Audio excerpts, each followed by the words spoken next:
we're trying these. It's from Collective Arts. I've always loved their beer, and I saw these online, and I thought, I need to try these. So this one is a mojito. What's yours? I can't exactly. Oh, a Moscow Mule. Okay. Do you have a preference? No. No? Okay. So we'll test these ones. I honestly think my mocktails are still going to be better than Collective Arts. So good. But so for appraisals, and I thought of this question when I asked you about the pre-construction. When I asked you about the pre-construction and closing and everything, and you're saying when the appraisal comes and it is a lot lower than the actual price, purchase price, I don't get appraisers. Okay. Like, I don't get them. I don't know where they get their data from. And I just and sometimes they show up and do an appraisal and they just take a look out their window. And then sometimes they'll come into the property. I don't know when does what happen? Who are they and why are they here? And why are real estate agents not providing the appraisal based on the comparative market data that we can provide? We do it for our clients no matter what when submitting an offer, and tell them where the price is. So what's going on in the appraisal world? Oh, that's again another really great question. So appraisals are sort of scary territory right now. I'm going to be very transparent. We as brokers need to do a lot more due diligence. I'm invested with my clients, so when they're out there searching, it's my primary function to make sure that they're safe. That they're safe from an affordability standpoint, that they're safe after they close on the purchase, that they're living within their means. But I also need to make sure that they're safe when they're bidding, that they're not overbidding. And that's such a delicate area because you're absolutely right. Market pricing isn't necessarily true. List prices aren't sort of indicative of what the property is actually worth.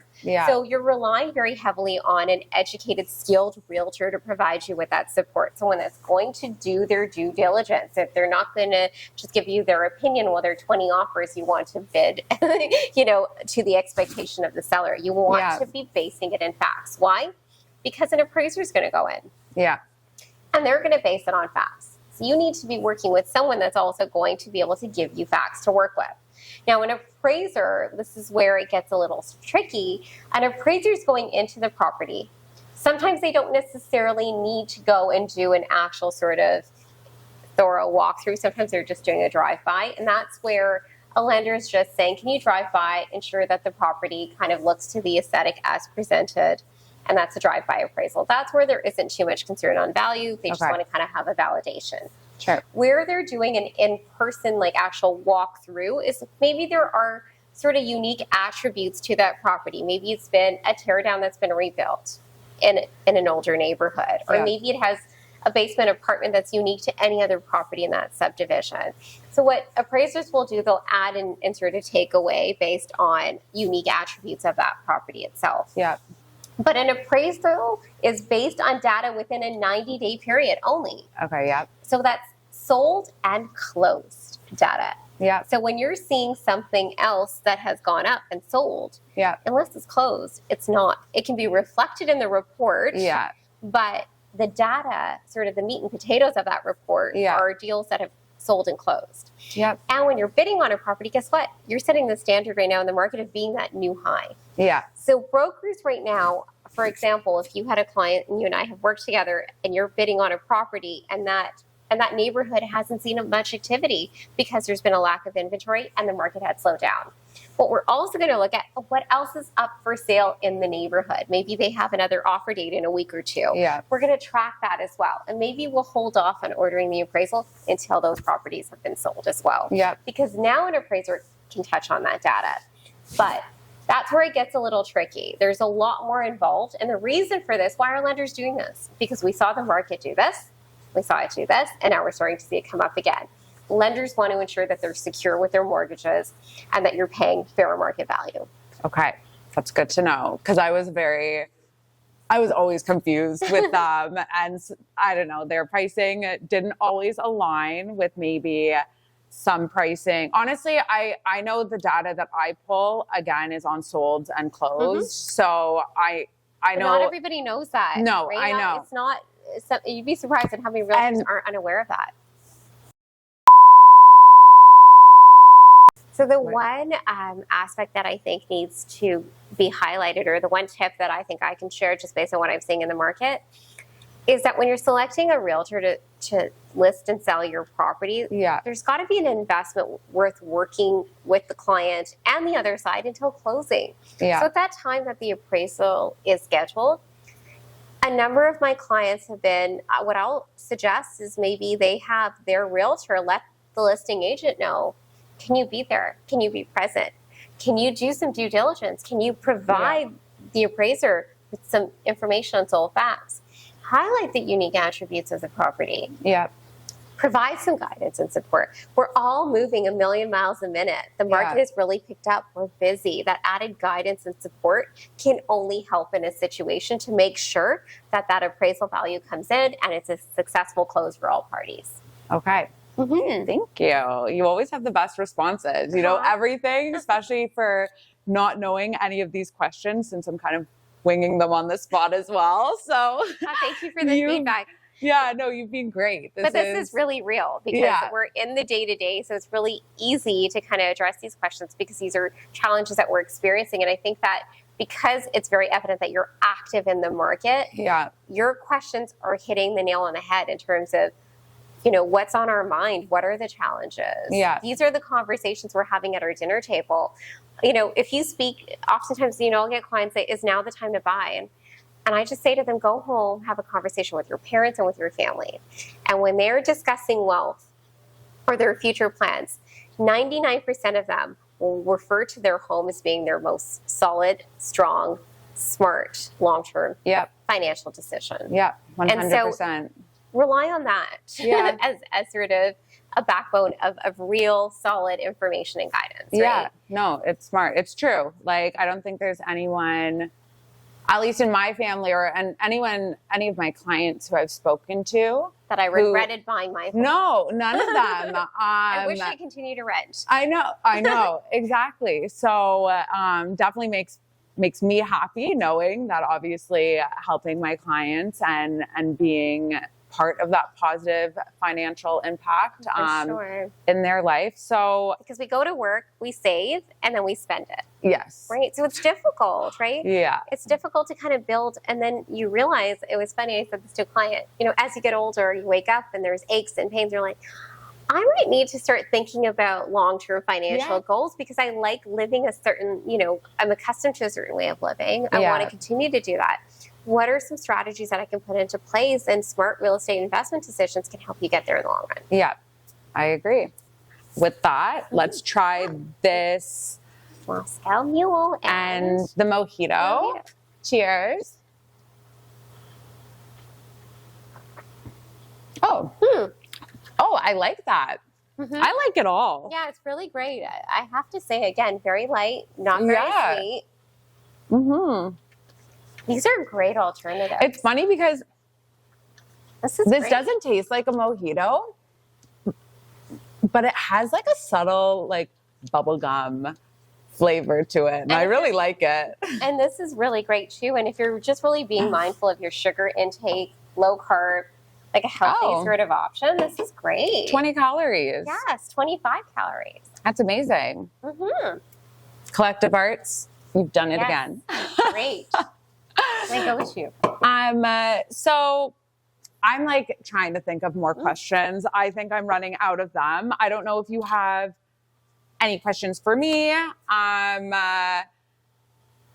that you want to ask. You don't have to. No, I absolutely don't feel free. I think the one question that I think is sort of top of mind is, are you starting to see buyer momentum on your end? Are you seeing clients start to have those conversations, those exploratory conversations of wanting to now maybe get back into the market? Yeah. So I've definitely, I am working with quite a few renters who are looking to get in the market. Again, like you mentioned before, with how much rent has gone up.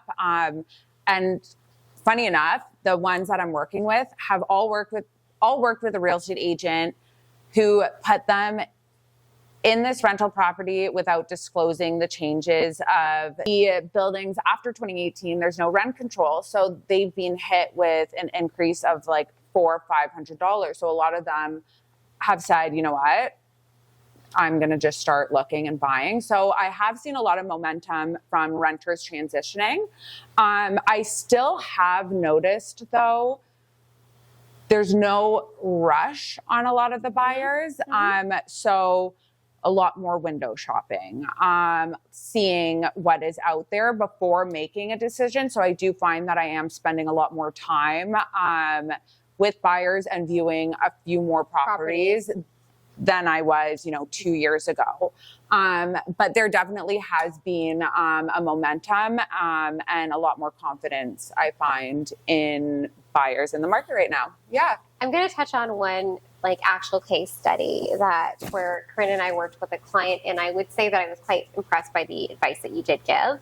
This was a client that, through the process of purchasing a pre-construction and closing, had seen an evolution in sort of life, and their trajectory of income had increased quite dramatically. Lifestyle had changed as well. But Corinne advised focusing on putting the energies forth and just closing that pre-con. And in that specific situation, there may be a potential sort of shortfall. I think we'll be fine. Yeah. I do see the market picking up. But her advice was, let's go to the drawing board. I understand what your long-term goals are, but our focus needs to be just closing this successfully and maybe looking at this as a potential investment. And I think that's great. I think real estate agents are so into the sell and buy. Yeah. Not very many will actually focus on a long-term wealth building strategy, which is why I often say we're wealth builders. And we work really well with real estate agents that have that same mindset. Yeah. That are putting their clients' interests first and are getting creative with them. Yeah. And that's the thing was, I was so happy that he reached out to me, just because the advice he was getting from other agents, was to sell, take a huge hit. He didn't understand the legal implications that could also have on him from the builder. So I'm happy that I also connected him with you, because again, like you said, building their wealth and then making sure that, okay, your lifestyle's changed, but you can hold on to this, you can rent it out, let it appreciate some more, and then sell it. Exactly. And that, I think, has such value, because this is also a successful individual that's running in their lane. They need to do what they do best. Yeah. But being able to rely on professionals that are really great at what they do and they can offer those solutions and guidance, I think was great. And that's why I think a partnership is so important, to be able to guide, support, and have that same sort of vision for clients as well. I agree. Yeah. Well, thank you for sharing that. Actually, I forgot about that, even though it's honestly still going on. So it's a prime example of the challenges we're seeing with an appraiser qualification and long-term goals, right? So I think it was great to kind of just reference real stories. So this is very real. Very real. Yeah. Well, I just want to thank you so much for accepting my invitation thank you. for Mocktails and Mortgages. It's been a pleasure. All of your responses, amazing. I'm so happy. I know that this content is going to be well appreciated with everyone online. There are so many parts and segments that Rocky has shared that I think are going to be beneficial to so many different buyers and sellers, because I think we covered quite a bit of topics in the mortgage industry. So unless there is anything else you want to share that we haven't kind of touched on, I will let you. So I think on the mortgage and the real estate side, we have it covered. I will just once again endorse, this has been so fun. These mocktails are incredible, and I highly encourage them. You've got to go and check them out. Yes. It's a fun date night idea. It is a fun date night, and it's fun to if you're going to go, I don't know, I don't do this anymore, but for those going to the park, Trinity Bellwoods, to sit and have like a picnic. Yeah, there you go. picnic and mocktails. And if you're like me and you're not great in the kitchen, this is a great way to contribute. Exactly. So, and honestly, so good. You can't even tell that there's not alcohol in it. And 25 calories. Yeah. Well, cheers. Thank you. And thanks everyone for watching. Thank you.